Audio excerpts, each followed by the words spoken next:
अभी तक हम लोगों ने क्या पढ़ लिया, रिवाइज कर लेते हैं जल्दी से।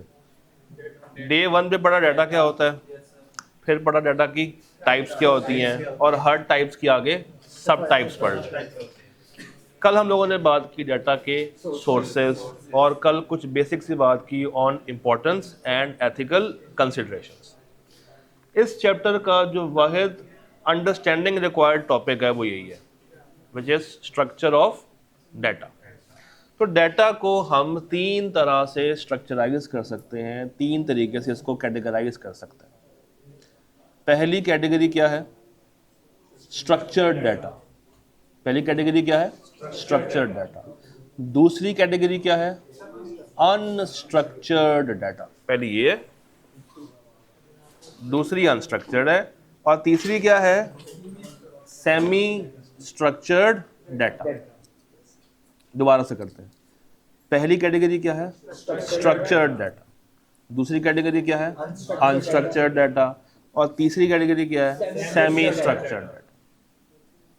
चौथी होती नहीं है, मैं जरूर बता देता हूँ। अच्छा सुने, सबसे आसान अंडरस्टैंडिंग, आप एक रजिस्टर लें और रजिस्टर को 4 हिस्सों में डिवाइड कर लें। एक पोर्शन रखें इंग्लिश का, एक पोर्शन रखें मैथ का, जैसे आप बचपन में करते थे। एक पोर्शन रखें उर्दू का, और एक पोर्शन रखें फिजिक्स का, इस्लामियात रख लिया। आप 5 हिस्सों में डिवाइड कर लिया। तो ये 5 हिस्से बन गए। अब आपने क्या करना है कि आपने जो लिखना है वो उसी रेलेवेंट सेक्शन में जाके लिखना है। यानी कि इंग्लिश वाली चीज़ें उर्दू में नहीं जानी चाहिए, उर्दू वाले कॉन्सेप्ट फिजिक्स में नहीं जाने चाहिए, फिजिक्स वाले इस्लामियात में नहीं जाने चाहिए। तो ये जो आपने अपने रजिस्टर को 4-5 हिस्सों में डिवाइड कर लिया है, और हर हिस्से में उसी से रेलेवेंट बात आ रही है, ये कहलाता है स्ट्रक्चर्ड डाटा। एक रजिस्टर, उसके 4-5 पार्ट्स, और हर पार्ट में सिर्फ उसी से रेलेवेंट बात। घर की अलमारी कभी देखी है? अगर आपके पास आपके रूम में एक कबर्ड हो, तो उस कबर्ड के लेट से 4 शेल्फ्स हैं। पहली शेल्फ में आपके कपड़े पड़े हुए हैं, दूसरी शेल्फ में आपकी किताबें पड़ी हुई हैं, तीसरे शेल्फ में आपके खिलौने पड़े हुए हैं, खेलते हैं खिलौनों से, और चौथे शेल्फ में आपके जूते पड़े हुए हैं। और किसी भी शेल्फ में मिक्सिंग नहीं है, यानी कि ऐसा नहीं है कि एक शेल्फ के अंदर किताबें भी हैं और कपड़े भी इकट्ठे पड़े हैं, ऐसा नहीं है। प्रॉपर तरीके से हर कबर्ड की हर शेल्फ मेंटेन हो रखी है। तो मुझे बताएं, ऐसे सिनेरियो में जब ऐसा सेटअप हुआ हुआ है, तो क्या चीज़ों को ढूंढना आसान होगा कि मुश्किल होगा? आसान होगा। ढूंढना हमेशा आसान होगा। ये है आपका कौन सा डाटा, स्ट्रक्चर्ड डाटा। तो स्ट्रक्चर्ड डाटा बेसिकली वो डाटा होता है जो कि अरेंज्ड फॉर्मेट में होता है। किस फॉर्मेट में होता है? अरेंज्ड फॉर्मेट में होता है। जो रेलेवेंट चीज है वो रेलेवेंट जगह पे क्लासिफाई हुई होती है। अगर मैं टेक्निकल वर्ड बोलूं तो रेलेवेंट डाटा बेस में मौजूद होता है। रेलेवेंट डाटा बेस में मौजूद होता, ये कहलाता है स्ट्रक्चर्ड डाटा। इसके बारे में एक लाइन मशहूर है, ये डाटा हमेशा टेबुलर फॉर्म में एग्जिस्ट करता है। किस फॉर्म में एग्जिस्ट करता है? अब आप कहेंगे सर ये टेबुलर फॉर्म क्या होती है? Rows and columns. Rows and columns. ये डाटा फ्री फ्लो नहीं है, ये हमेशा अरेंज हुआ होगा इनटू रोज एंड कॉलम्स। तो हर वो डाटा जो कि इस तरीके से अरेंज्ड है रोज में और कॉलम्स में, वो डाटा क्या कहलाएगा? Structured data. क्या कहलाएगा? Structured data. जैसे फॉर एग्जांपल ये देखें,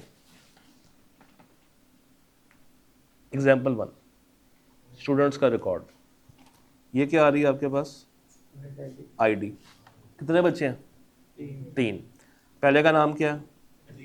दूसरे का नाम, तीसरे का नाम, इनकी रेलेवेंट क्लास, उनकी रेलिवेंट एजेस और जितने उन्होंने मार्क्स हासिल किए। ये एक स्ट्रक्चर्ड फॉर्मेट में आ रहे हैं।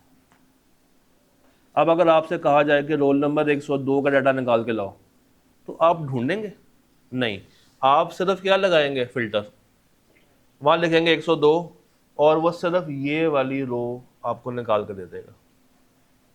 इसी तरह नीचे देखें एग्जाम्पल 2, मुझे बताइए कितने कॉलम्स है नीचे, कॉलम्स तो खुदा का ना लो, और रो कितनी है, 4, एक ऊपर है और 3 नीचे। यानी कि ये आ रहा है बैंकिंग ट्रांजैक्शंस, आपका अकाउंट नंबर, कैश डिपॉजिट कितना कराया, 20,000, आपके अकाउंट में 20,000 रुपये आ गया। आपने बिल पे किया कितने का, 5,000 रुपया माइनस हो गया, कितने रह गए, 15,000।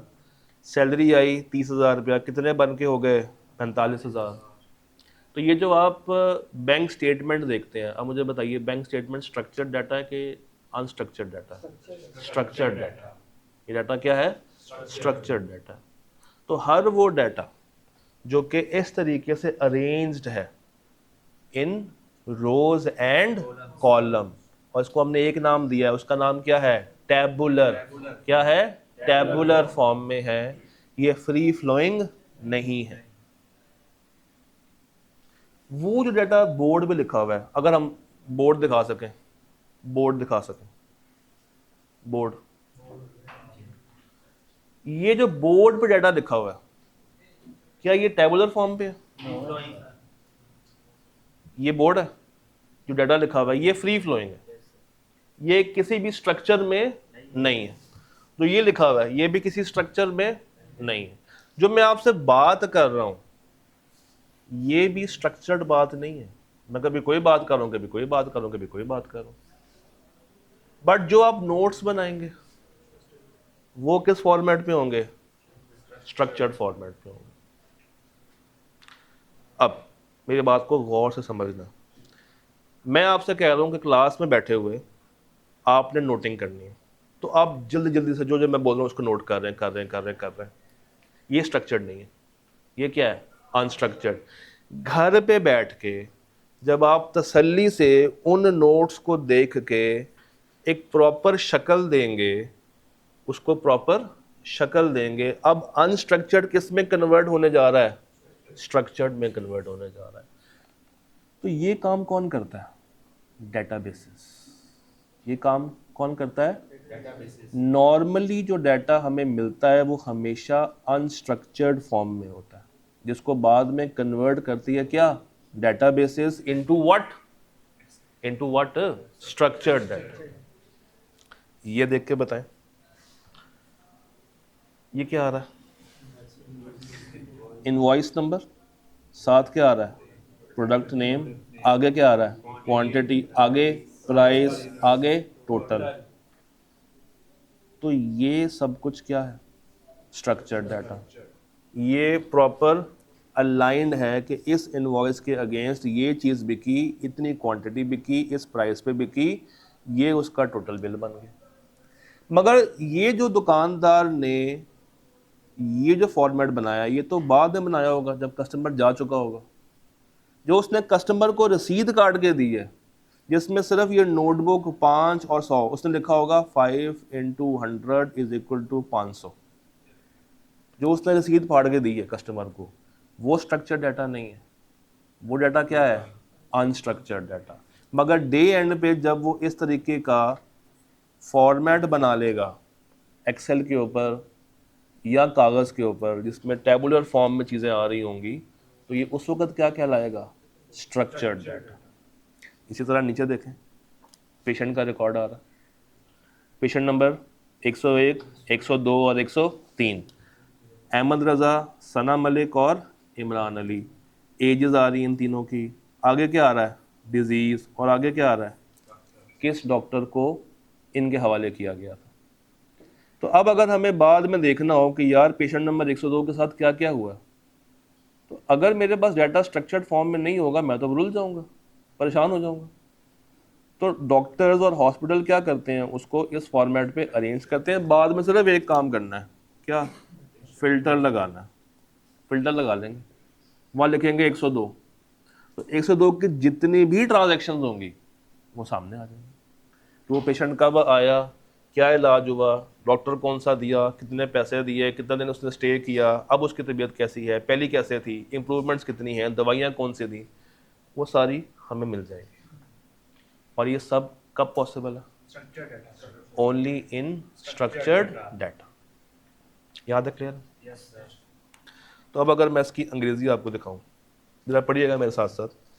Structured data is information which is neatly organised and easy to understand. कोई मुश्किल बात इसमें है? It is stored in fixed format. It is stored in fixed format. It is stored in fixed format, such as tables. कोई tabular form normally किस में होती है? स्प्रेडशीट्स में या डेटाबेसेस में, जहाँ पे हर चीज़ एक स्पेसिफिक जगह पे पड़ी हुई है, स्पेसिफिक लोकेशन पे पड़ी हुई है।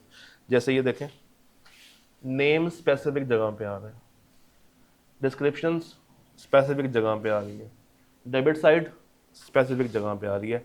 ऐसा तो नहीं है ना कि ये अकाउंट नंबर जो इस बंदे का है वो आगे जाके लिखा हुआ। सब कुछ क्या है? अलाइंड है। सब कुछ क्या है? अलाइंड है। तो ये स्ट्रक्चर इजी है फॉर सर्चिंग, एनालिसिस एंड काम करने के लिए। Structure data is organised, predictable and follows a clear format। चूंकि ये टेबल्स में स्टोर होता है तो इसको सर्च करना आसान है, और नॉर्मली ये किस में हमें मिलेगा? एक्सेल में या डिफरेंट डेटाबेसेस के अंदर। कुछ नीचे एग्जांपल्स दी हुई हैं कि कस्टमर डिटेल, सेल्स का डाटा, फाइनेंशियल रिपोर्ट्स का डाटा, और वो सारी एग्जांपल्स हम लोगों ने यहाँ पे कवर कर ली। याद है? क्लियर? रिवाइज करते हैं। स्ट्रक्चर डाटा क्या है? मुझे आपने कोई सी 4 इसकी खसूसियात बतानी है। क्या है? एक एक करके चलते हैं। क्या ये टेबुलर फॉर्म में होता है? Yes sir. क्या ये रोज एंड कॉलम में होता है? Yes sir. क्या ये फ्री फ्लोइंग होता है? No sir. नो। क्या इसको सर्च करना आसान है? Yes sir. इसके ऊपर काम करना आसान है? Yes sir. इसके ऊपर एनालिसिस करना आसान है? Yes sir. इसका एक फिक्स स्ट्रक्चर है, फिक्स्ड फॉर्मेट है। ये स्ट्रक्चर डाटा, ये क्या है?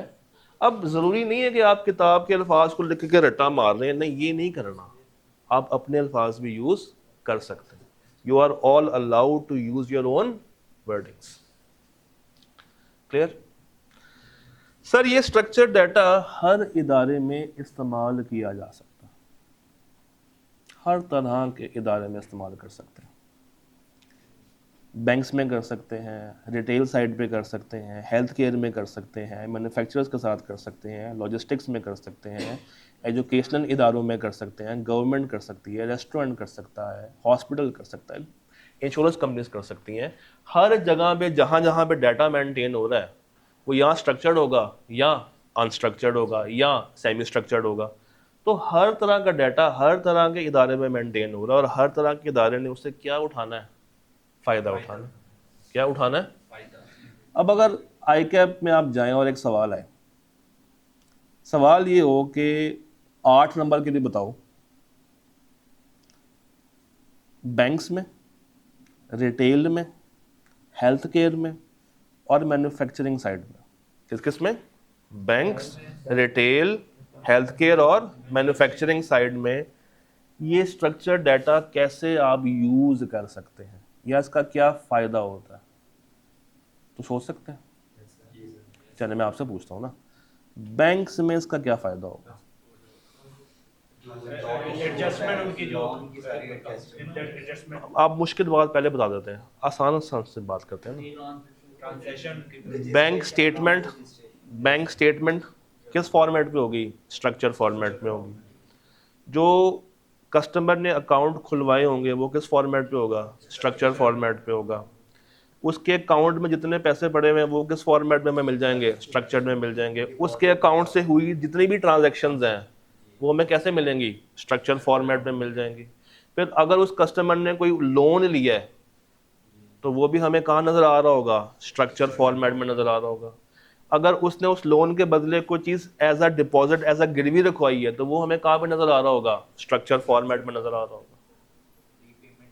जो पेमेंट आई, जो पेमेंट गई, जो इंटरेस्ट चार्ज हुआ है, सब कुछ हमें कैसे शो होगा? अभी मैंने आपको दिखाया था, ये ऐसे शो हो रहा होगा, ये ऐसे शो हो रहा होगा।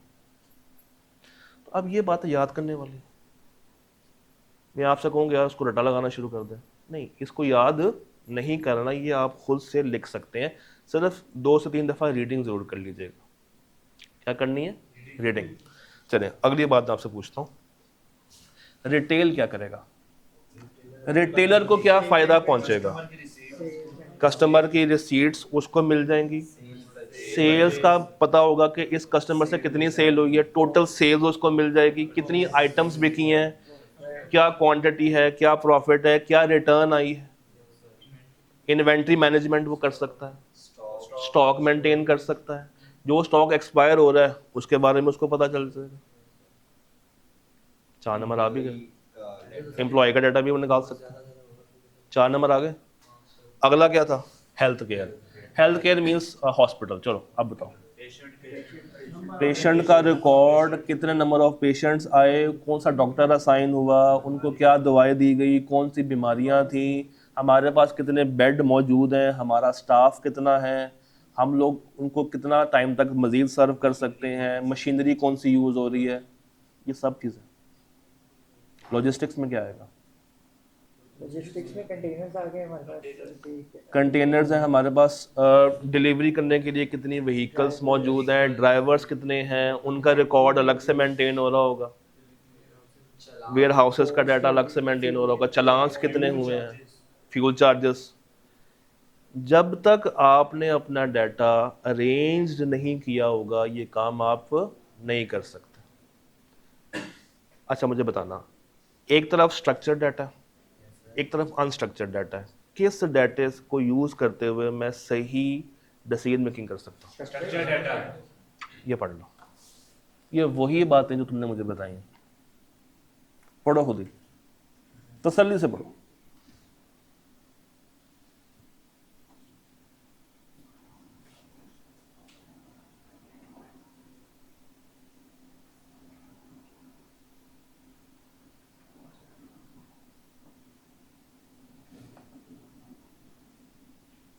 ये जो प्रिपेयरिंग रिपोर्ट होगा और ऑडिट होगा और असेसिंग रिस्क होगा, ये हर एक में फिट हो जाएगा। हाँ, ये हर एक क्या आप कहीं भी कर सकते हैं, फिर आप उसको उठा के यहाँ भी कर सकते हैं, यहाँ भी कर सकते हैं, यहाँ भी कर सकते हैं।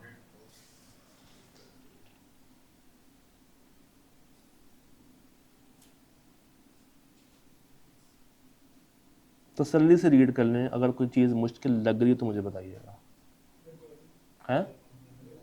है उसमें क्या? क्या नहीं है? किताब में है, लिखा ना, मैंने डाला तो था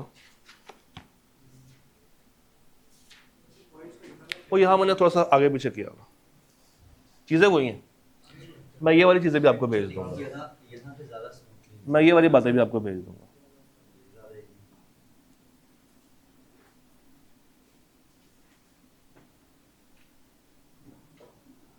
वो ज़रा कोशिश की थी कि आई की किताब के वर्ड्स के करीब करीब लाऊं, मुझे याद आ गया, यहाँ मैंने इसको आसान किया था, मगर बातें वही हैं, तो आप ये भी याद कर सकते हैं। चलिए अब आपसे पूछता हूँ, कॉलेज को क्या फ़ायदा है स्ट्रक्चर डाटा का? स्टूडेंट्स का डाटा, फीस कितनी आ रही है, कौन सा पेपर अच्छा परफॉर्म कर रहा है, कौन सा टीचर अच्छा परफॉर्म कर रहा है, रूम्स की मैनेजमेंट, पासिंग रेशो क्या है, और फेलियर रेशो क्या है, फ्यूचर फॉरकास्टिंग कर सकते हैं। गवर्नमेंट को क्या फ़ायदा होगा स्ट्रक्चर डाटा का? इकोनॉमिक रिपोर्ट्स, टैक्सेस कितने आ रहे हैं, खर्चे कितने हो रहे हैं, नौजवान कितने हैं, बेरोज़गार कितने हैं, एक्सपेंसेस कितने हैं, प्रोजेक्ट्स कौन कौन से लगाने हैं बेहतरीन। इंश्योरेंस को क्या फ़ायदा होगा? मरने वाले लोग कितने हैं, किन से कितना प्रीमियम आना है, वो खर्चा कहाँ कहाँ पे करना है, वो प्रीमियम लेके हमने आगे इन्वेस्ट कहाँ पे करना, न्यू स्कीम बनाना जो पुराने कस्टमर को अट्रैक्ट भी कर सके। पुराने कस्टमर्स को अट्रैक्ट करना। पढ़ लो।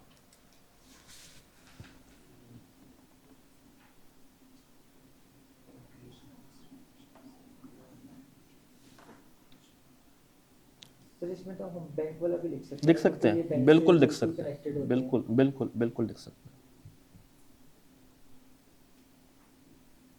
मगर कोशिश करनी कि इतना ज़्यादा नहीं, एक आधा पॉइंट चल जाएगा, ज़्यादा नहीं। बस दो लाइनें बहुत है, बहुत, डिपेंडिंग अपॉन द मार्क्स। ये सवाल अगर आएगा भी ना तो शायद 4 नंबर का है, उससे ऊपर का नहीं आ सकता। उजाला कर दिया एकदम से। हाँ जी, क्लियर है, Yes, sir। पक्की बात, कोई परेशानी, कोई रौला, कोई मसला। चलो, एक बला टल गई, अगली बला पे आते हैं। वो बला क्या है? Unstructured data. ऐसा डाटा जो कि क्या है? अनस्ट्रक्चर्ड। मुझे बताइए पहली तस्वीर में और दूसरी में क्या फ़र्क है? आई मीन इसमें और इसमें क्या फ़र्क है? सर इसमें कोई अरेंजमेंट चीज में रश बढ़ाना नहीं है। पड़ी, अरेंज्ड फॉर्मेट नहीं है, अरेंज्ड फॉर्मेटिंग नहीं है, टेबुलर फॉर्म में नहीं है, ये फ्री फ्लोइंग फॉर्म में होगा। किस फॉर्म में होगा? तो जो फीचर्स किस में थे वो इसमें अवेलेबल, नहीं है। तो अगर आपने ये याद किया हुआ तो उसको दोबारा से याद करने की ज़रूरत नहीं। ये देखें, ये पढ़ें ज़रा।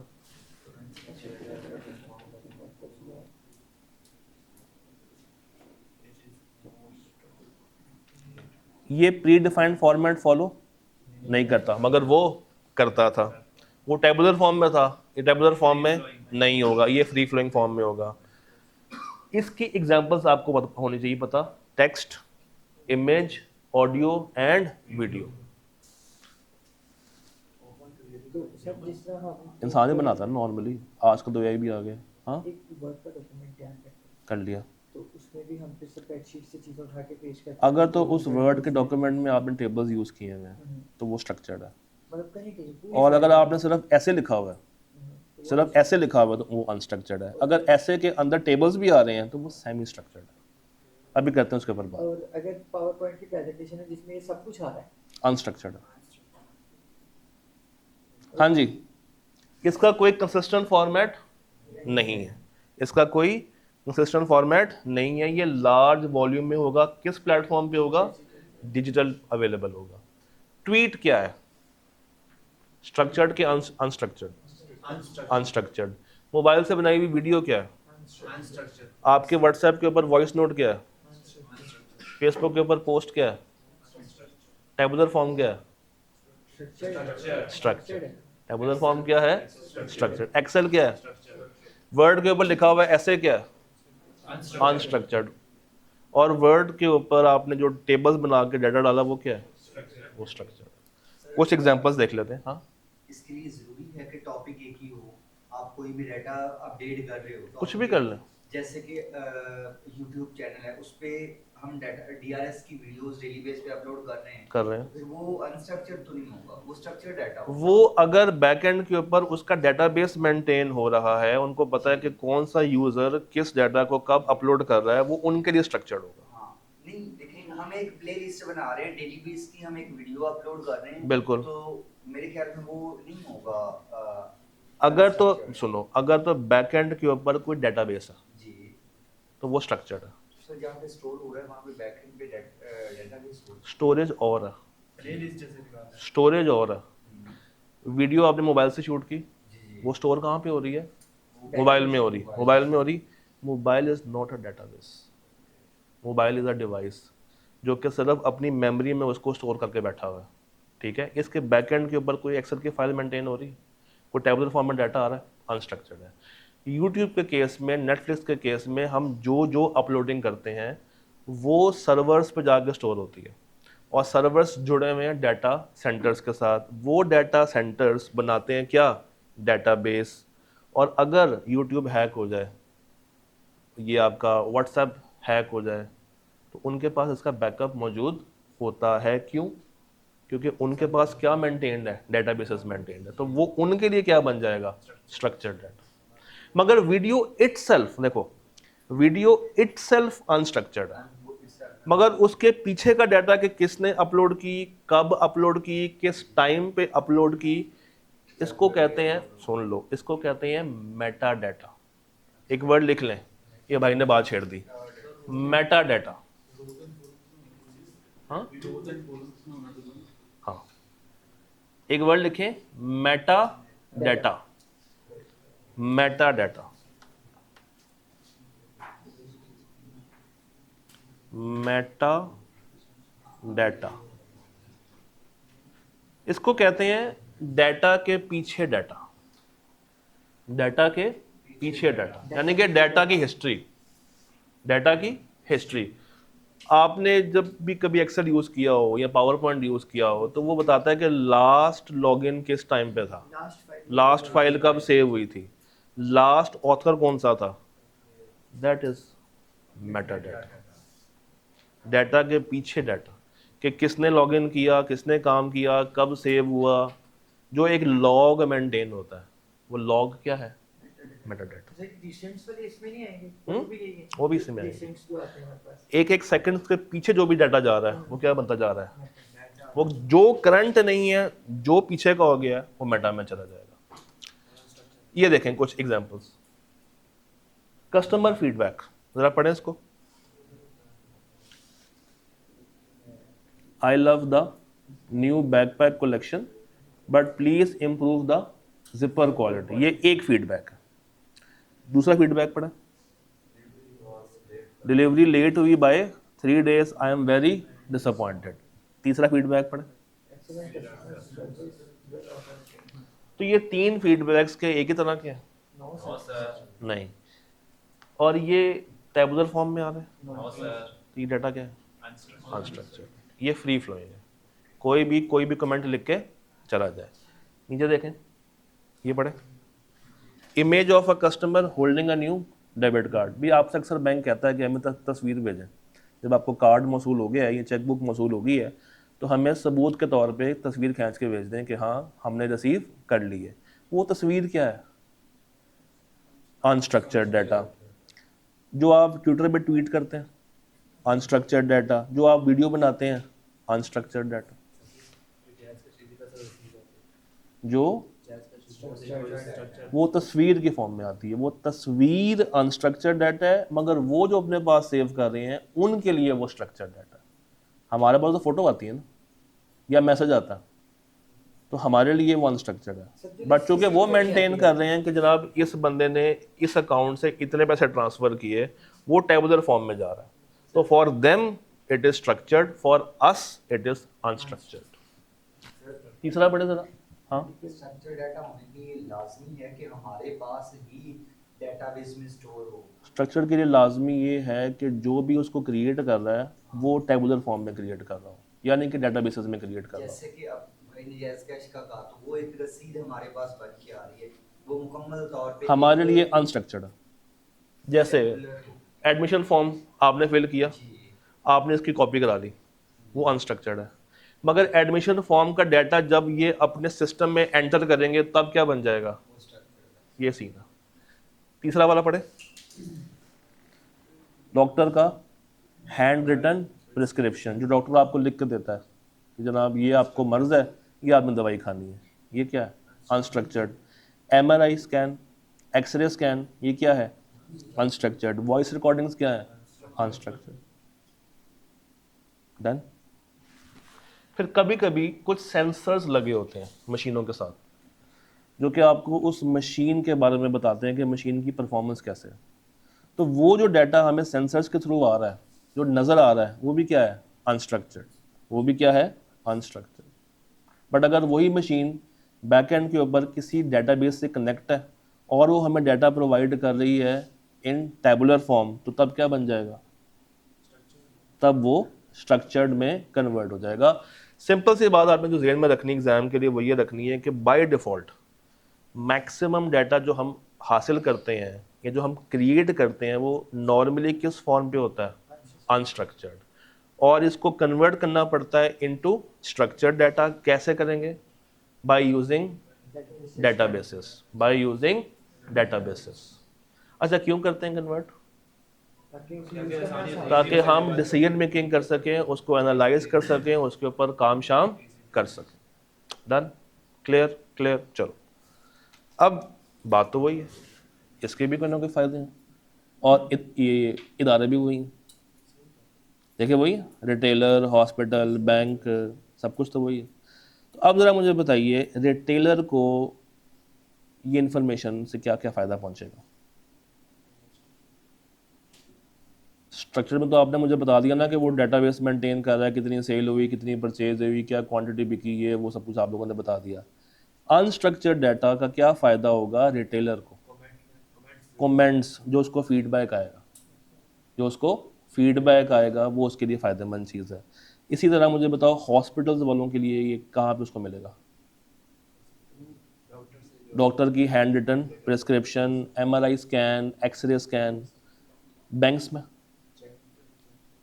बैंक्स में सर्विस प्रोवाइड जो सर्विस वो प्रोवाइड कर रहे हैं, जो ईमेल्स आ रही हैं, अब ईमेल भी क्या है?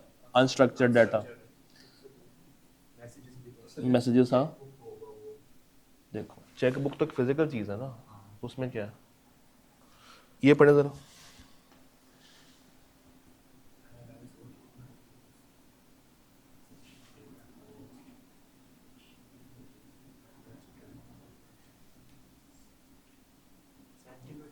Sentiments, emotions.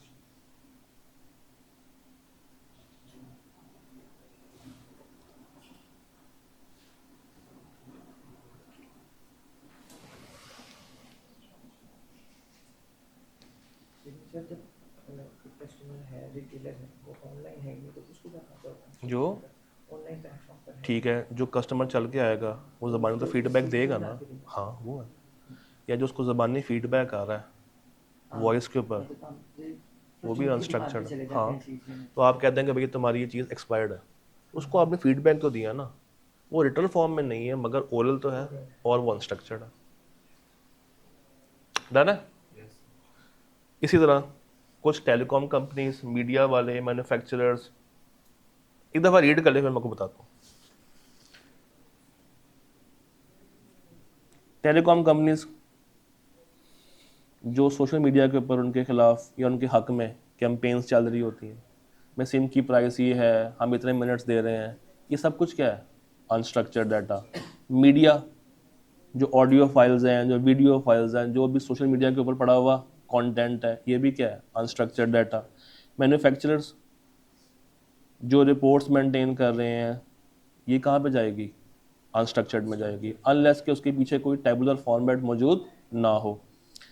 फिर एड्स वाले कस्टमर का फीडबैक मांगते हैं, मल्टीमीडिया का कंटेंट, ये भी क्या है? Unstructured data. तो सिंपल सा पॉइंट ये है कि हर वो चीज़ जो कि टेबुलर फॉर्मेट पे है that is called structured data, और अगर वो टेबुलर फॉर्मेट में नहीं है it is called unstructured. Simple सी डेफिनेशन। एक फ्री फ्लोइंग है, कौन सा भला? अनस्ट्रक्चर्ड, और स्ट्रक्चर्ड फ्री फ्लोइंग नहीं है। उसकी एग्जांपल में एक्सेल फाइल्स आएंगी, और इसमें क्या आएगी? वीडियोस, ऑडियोज, तस्वीरें, सोशल मीडिया के ऊपर गए ट्वीट्स, पावर पॉइंट इसमें आ सकता है, अनलेस कि उसमें वो टेबुलर डाटा मौजूद ना हो। सर ये पॉसिबल है कि मतलब जितने भी इंस्टीट्यूशन अभी देखे हमने दोनों सेम पढ़े हैं, हर इंस्टीट्यूशन पहले अनस्ट्रक्चर्ड सिलेक्ट करा और नॉर्मली होता ऐसा ही है कि हम जो इन्फॉर्मेशन हासिल करते हैं वो अनस्ट्रक्चर्ड होती है, बाद में उसको स्ट्रक्चर्ड बनाया जाता है। वो डे बाय डे हो सकता है। भाई ये क्लास रिकॉर्ड हो रही है, ये क्लास की जो फाइनल आउटपुट आएगी वो होगी in the form of video.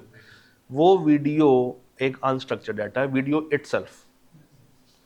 मगर ये आईटी वाले साथ लिख रहे हैं, एक डेटाबेस क्रिएट कर रहे हैं कि आज वाली क्लास अपलोड हुई है या नहीं हुई, आज वाली क्लास किसने रिकॉर्ड की, कितने टाइम की थी, क्लास हुई कि क्लास नहीं हुई, कौन सा कैमरामैन था।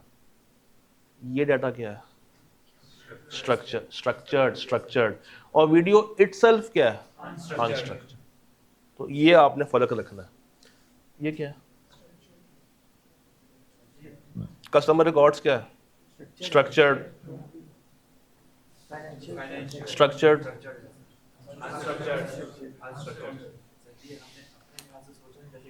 दोनों के लिहाज से सोचना, दोनों के लिहाज से सोचना। डन है यहाँ तक? पक्की गल? आपके पास मोबाइल तो होगा, व्हाट्सएप भी होगा, रखो ना।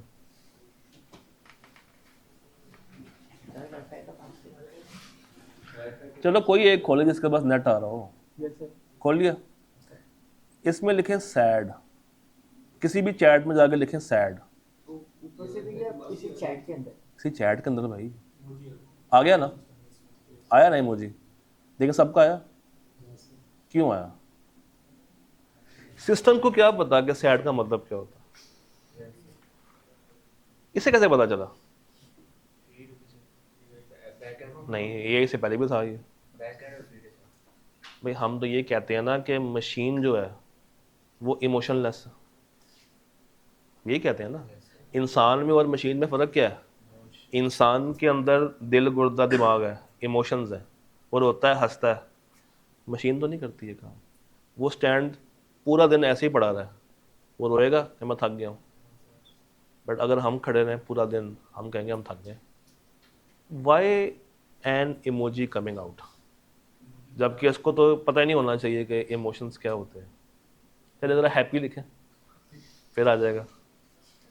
मगर आप लिखें हैप्पी हैप्पी हैप्पी टिंग टिंग टिंग टिंग टिंग टिंग, फिर लिखें happy happy happy happy happy, आया ना?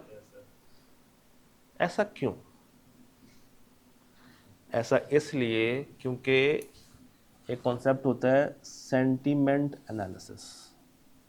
क्या होता है? Sentiment analysis. और दूसरा कॉन्सेप्ट होता है नेचुरल लैंग्वेज प्रोसेसिंग। ये दोनों वर्ड्स लिख लें, शायद किताब में भी लिखे हों, मगर आप फिर भी दोबारा लिख लें। एक है सेंटीमेंट एनालिसिस और दूसरा है नेचुरल लैंग्वेज प्रोसेसिंग, NLP। मुझे पता है, मैं तभी उसको, सर मुझे पता था कि आपने पूछना है, मैं लिख के लाया हूँ। मैं सर मुझे आपका पता है, मैं आपको बचपन से जानता हूँ। तो दो वर्ड्स हैं, एक क्या है सेंटीमेंट एनालिसिस और दूसरा क्या है नेचुरल लैंग्वेज प्रोसेसिंग।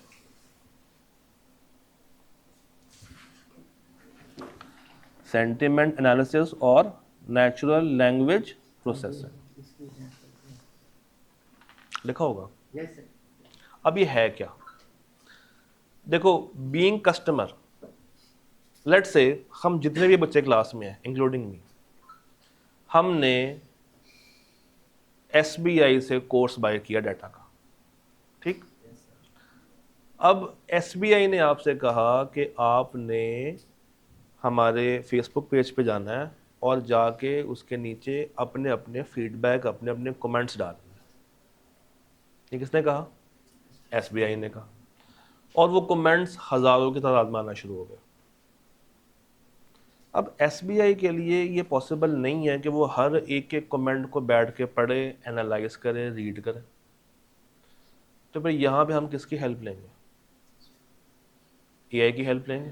AI की हेल्प लेंगे, उसे कहेंगे, उसको कमांड देंगे कि भाई जहाँ पे कुछ ऐसे वर्ड्स आ रहे हैं जिसमें गुड है, एक्सेलेंट है, वेल डन है, उसको पॉजिटिव टोन में डाल के अलग कर दो, और जहाँ पे पुअर, अननेसेसरी, बैड, इस तरह के वर्ड्स आ रहे हैं उसको अलग कर दो। हमने क्या कहा AI से कि जहाँ पे कीवर्ड्स अच्छे आ रहे हैं, पॉजिटिव आ रहे हैं, उसको अलग कर दो, और जहाँ पे कीवर्ड्स ख़राब हैं उनको अलग कर दो। इसको कहते हैं सेंटिमेंट एनालिसिस। AI को खुद तो नहीं पता ना कि what is happy and what is sad, what is good and what is bad. ये तो शेयर हो गया। What is happy and what is sad, what is good and what is bad. तो उसको हमने एक कंप्यूटेशनल टास्क दिया कि जहां जहां पे तुम्हें टोन ऐसी मिले कस्टमर फीडबैक की जो अच्छी हो, उसको किस में डाल देना? पॉजिटिव में। जहां पे गंदी हो उसको किस में डाल देना? और जहाँ पे मुनासिब हो उसको कहाँ रख देना, जहाँ तो मैं खुद भी समझ ना आ रही हो उसको न्यूट्रल में डाल देना। ये पता है कंपनियाँ यूज़ करती हैं। अगर एक कंपनी के प्रोडक्ट्स मार्केट में बैड रिव्यूज़ आ रहे हैं तो उनके लिए एक एक कमेंट को डिलीट करना मुश्किल होता है। वो क्या करती हैं, एआई से कहती हैं कि हमें नेगेटिव कमेंट्स को इकट्ठा करके दो और फिर एक ही क्लिक से उसको क्या कर देती हैं, डिलीट कर देती हैं। और हम कस्टमर सिर्फ क्या पढ़ रहे होते हैं, पॉजिटिव फीडबैक।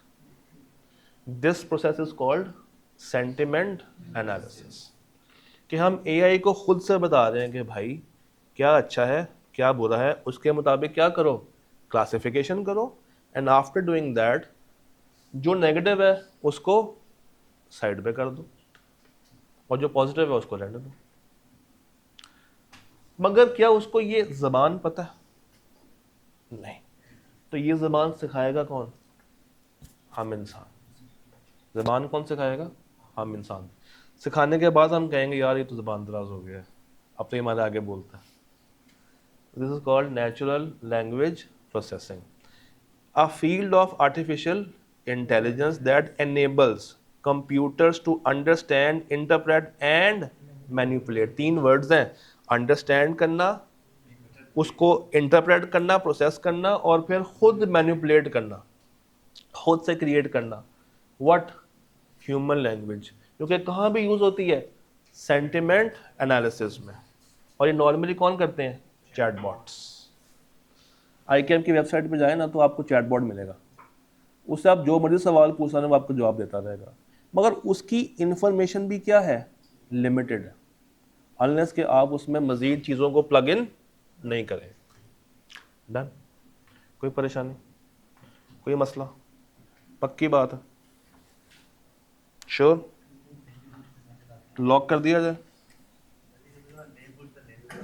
क्या वो?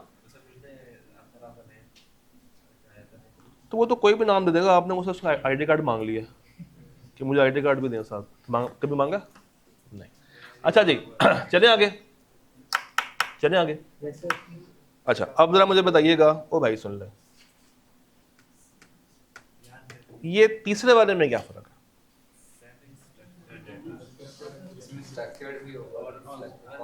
Semi structured means having both the properties, structured भी और unstructured। तो अगर एक ही रजिस्टर में आपने आधा स्ट्रक्चर्ड बनाया हुआ है और आधा अनस्ट्रक्चर्ड बनाया हुआ है, ये क्या कहलाएगा? Semi structured. यानी कि इसमें फ्री फ्लोइंग टेक्स्ट भी होगा और इसमें वो टैबुलर चीज़ें भी मौजूद होंगी। आइए पढ़ते हैं। एग्जैक्टली छा गया उसामा, आ गया उसामा, छा गया उसामा। हाँ जी, पर जरा पढ़ें, खुद ही पढ़ें।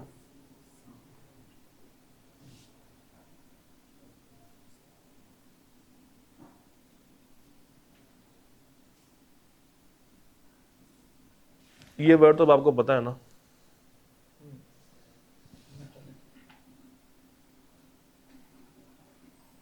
अभी इसकी एग्जांपल्स पे नहीं जाना, बस ऊपर वाली बातें पढ़नी कि सेमी स्ट्रक्चर्ड है क्या। इसमें दोनों चीज़ें हैं, स्ट्रक्चर्ड भी और अनस्ट्रक्चर्ड। सिंपल सी डेफिनेशन हम ये लिख सकते हैं कि इसमें टेबुलर फॉर्मेट भी होगा और इसमें फ्री फ्लोइंग फॉर्मेट भी अवेलेबल होगा। ओके, ये जो आपकी ईमेल है, ईमेल में क्या सिर्फ आप वो टेक्स्ट लिखते हैं? नहीं। सबसे पहला स्टेप क्या होता है? सबसे पहला स्टेप क्या होता है? सब्जेक्ट नहीं, टू भाई, टू जिसको भेजना है, जिसको भेजना है पहले वो तो लिख लो। चलो मैं तुम्हें दिखाता हूँ, यहाँ शो नहीं हो रहा। जब मैट्रिक इंटरमीडिएट का रिजल्ट आता है, ऊपर नेम वगैरह लिखा होता है, वो अनस्ट्रक्चर्ड होता है और नीचे जो सब्जेक्ट लिखे होते हैं आगे डाटा वो स्ट्रक्चर्ड। लेकिन ओवरऑल फाइल जो है वो तो सिर्फ एक हेडिंग्स है ना, वो पीछे बैकएंड पे डेटाबेस पे, बैकएंड पे बिल्कुल ऐसे ही है। ये देखें जरा, अगर मैं एक मेल को कंपोज करूं, सबसे पहले क्या आ रहा है? टू। यहां मैं लिखूंगा फर्स्ट करो ईमेल आईडी, आगे उसके बाद मैं लिखता हूँ subject test data of class, ठीक है। इसके नीचे जितना भी मैं टेक्स्ट लिखता जाऊं, ये सारा टेक्स्ट क्या है? अनस्ट्रक्चर्ड। मगर ये जो ऊपर दो चीजें हैं ना, ये स्ट्रक्चर्ड। ये क्या है? क्योंकि जब हम डेटाबेस में जाकर देखेंगे, हमें नजर क्या आएगा? हमें नजर कुछ इस तरीके से आना चाहिए। डेटाबेस में हमें नजर आना चाहिए कुछ इस तरीके से कि यहाँ पे आएगा कि इस बंदे ने किसको भेजा, उसका क्या था, सब्जेक्ट क्या था, और आगे जो भी टेक्स्ट है वो किस फॉर्मेट पे होगा, वो फ्री फ्लोइंग फॉर्मेट पे। मगर सिस्टम को ये पता है कि इसने टू और सब्जेक्ट में क्या रखा। तभी अगर आप लोग गौर करें ना, तो अगर हम कभी भी किसी ईमेल को सर्च करें, अगर हम क्या करें, कभी उसको सर्च करें, तो वो सर्च के फिल्टर्स क्या होते हैं? From to subject. यानी कि ये फ्रॉम टू सब्जेक्ट्स, ये क्या है? ये डाटा कौन सा है? स्ट्रक्चर्ड, जिसको सर्च किया जा सकता है। फिर आगे वो कहता है हैज द वर्ड या डजंट हैव द वर्ड। ये क्यों है? अभी आपको बताया, थोड़ी देर पहले बताया कि हम यही को कहते हैं कि तुम अनस्ट्रक्चर्ड डाटा में से कुछ अल्फाज तलाश करके दो जो ये अल्फाज उसके अंदर मौजूद हो, उनको कैटेगराइज कर दो। फिर उसका साइज क्या होगा, वो कब भेजी है, सर्च कहाँ से करनी है, ये सारा डाटाबेस मेंटेन करके बैठा हुआ गूगल, और आपकी एक कमांड के ऊपर वो सब कुछ आपको ढूंढ के ला के दे देता है ना। अच्छा जी, तो ये हमें समझ आया क्या, सेमी स्ट्रक्चर्ड डाटा। इसकी कुछ एग्जांपल्स हैं जो कि अगर आप आईकैप की बुक से देखेंगे तो लगेगा ये क्या होगा। जब आप आईकैप की बुक से देखेंगे तो ऐसा फील होता है कि ये हमें प्रोग्रामर बनाने जा रहे हैं, और ऐसा कोई सीन यहाँ पे नहीं। तो सर पहली एग्जांपल अभी मैं आपको दिखा के आया हूँ, क्या? Email structure. इसमें स्ट्रक्चर पार्ट क्या है? फ्रॉम, टू, डेट और सब्जेक्ट, जो भी आपको मैंने फिल्टर्स दिखाए। और अनस्ट्रक्चर्ड पार्ट क्या है? जो उसका टेक्स्ट मैसेज है। और ये है क्या? मिक्स। दोनों चीज़ें उसमें कवर हो जाती हैं। Online shopping invoice. अब ऑनलाइन जो शॉपिंग आपको इनवॉइस मिलती है, उस पे आता है क्या? Order number. ये सर्चेबल है कि नहीं है? सर्चेबल है। नाम के साथ अगर डेटाबेस मेंटेन हो रही है तो ये भी क्या है? सर्चेबल है। आइटम्स के साथ अगर डेटाबेस मेंटेन हो रही है, ये क्या है? सर्चेबल है। मगर जो उसका रिव्यू है वो क्या है? वो अनस्ट्रक्चर्ड। तो ये मिला के क्या बन जाएगा? Semi structured. स्कूल का रिपोर्ट कार्ड, बच्चे का नाम सर्चेबल है, क्लास, सब्जेक्ट्स, मगर टीचर के रिमार्क्स ये सर्चेबल नहीं। तो ये मिला के क्या बन जाएगा? Semi structure. Patient ID, patient का नाम, पेशेंट की एज, मगर उसको दी हुई प्रिस्क्रिप्शन, ये अनस्ट्रक्चर, और मिला के सेमी स्ट्रक्चर्ड बन जाएगा। यहाँ तक क्लियर है? पक्की बात, लॉक कर दिया जाए, ठीक। अच्छा, इसके आगे जो ज्यादती हमारे साथ हुई, किताब को एकदम से शौक चढ़ा। उन्होंने कहा जब बच्चों को इतना तंग कर ही दिया है, पहला चैप्टर है, तो क्यों ना बच्चों को हम ये दिखाएं। अगर आप बुक देखें आईकैप की तो उसमें आपको ये नज़र आता है। और जब भी किताब आई, और अब बच्चा भी स्टार्ट कहाँ से करता है? हमेशा चैप्टर 1 से। चैप्टर 1 खोला, ये चीज़ नज़र आई, बच्चों ने कहा और बढ़ गए, आईकैप तो हमें प्रोग्रामर बनाना जा रहा है, हमें तो आईटी से नफरत थी, ये तो ऐसा तो नहीं होगा, वैसा तो नहीं होगा, पेपर ही मुश्किल है, ये है वो है। ओ भाई, ये बनाने के लिए नहीं आएगी तुम्हें एग्जाम में। तुम्हें बस यहाँ पे समझाया जा रहा है कि कुछ की टर्म्स हैं जो कि यूज होती हैं किसमें, सेमी स्ट्रक्चर्ड डाटा। कुछ की वर्ड्स हैं जो कि कहाँ पे यूज होती हैं, सेमी स्ट्रक्चर्ड डाटा। अब ये की वर्ड्स क्या है, tags and markers, XML file, JSON file और HTML। क्या है, tags and markers, XML, JSON और HTML। मगर क्या ये एग्जाम में टेस्टेबल है? टेस्टेबल है नहीं। तो क्या हमें इन पर टाइम लगाना चाहिए? यस। मगर क्लास का टाइम नहीं लगाना चाहिए। क्या मतलब? नहीं नहीं, मैं इतना अच्छा नहीं हूँ कि आपसे कहूँ, और ना मैं आपसे एक्सपेक्ट करूँगा कि आप कभी खुद से रीड कर लेंगे। सर, मैंने एक चालाकी की हुई है, इस तरह की जितनी भी टेढ़ी बातें हैं ना, मैंने उसको रिकॉर्ड किया होगा अलग से, कि आपको क्लास में इस चीज़ की अज़ीज़ से गुजरना ना पड़े। तो आज की क्लास के बाद दोपहर में एक वीडियो आपको ग्रुप में मिल जाएगी जिसमें ये सारी बातें क्या है, एक्सप्लेन है कि टैग्स एंड मार्कर्स क्या होता है, XML क्या होता है, JSON क्या है और HTML क्या है। तो हमारा क्लास में टाइम ज़ाया भी नहीं होगा। जिसको ज़्यादा शौक है वो 1x पे सुन ले, जिसको कम शौक है वो बेशक 2x पे सुन ले। डन। इन्ना लिल्लाहि व इन्ना इलैहि राजिऊन। आपका चैप्टर समाप्त हुआ। आपका चैप्टर क्या हुआ? अभी एक हुआ है, अभी 16 पढ़े हुए हैं और आगे 4 एनेक्सेस भी पढ़े हुए हैं। ये एक सवाल मुझे बहुत मजे का लगता है, जरा सामने देखें। ये क्वेश्चन बैंक का पहला सवाल है।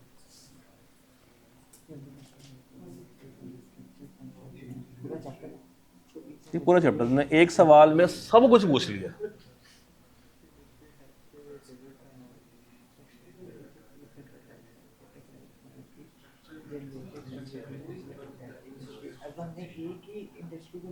कहता है आपकी मर्जी है, इनमें से कोई एक पकड़ लें।